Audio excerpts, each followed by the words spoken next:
बहुत पुरानी बात है। एक जंगल में एक गुरुकुल था जिसमें बहुत सारे बच्चे पढ़ने आते थे। एक बात की बात है, गुरुजी सभी विद्यार्थियों को पढ़ा रहे थे, मगर एक विद्यार्थी ऐसा था जिसे बार बार समझाने पर भी समझ में नहीं आ रहा था।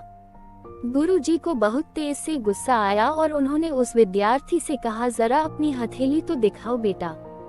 विद्यार्थी ने हथेली गुरुजी के आगे कर दी। हथेली देखकर गुरुजी बोले, बेटा तुम घर चले जाओ, आश्रम में रहकर अपना समय व्यर्थ मत करो, तुम्हारे भाग्य में विद्या नहीं है। शिष्य ने पूछा, क्यों गुरुजी?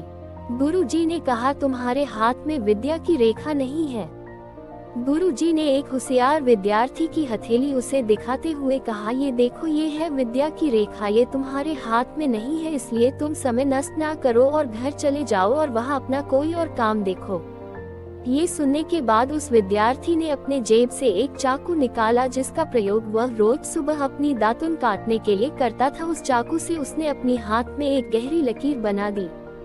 हाथ में खून बहने लगा। तब वह गुरुजी से बोला, मैंने अपने हाथ में विद्या की रेखा बना ली है गुरुजी।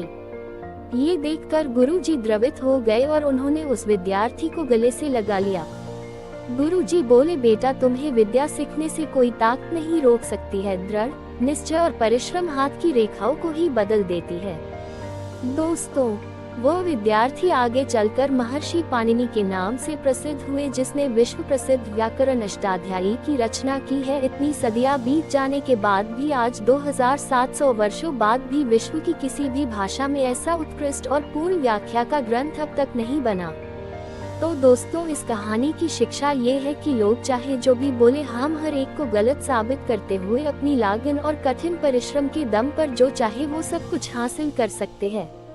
दोस्तों, अगर आपको ये कहानी पसंद आई तो अपने दोस्तों को शेयर करें और अगर आप चैनल पर नए हैं तो नितेश स्टोरीज टीवी को सब्सक्राइब करें और नोटिफिकेशन बेल दबाना न भूलें।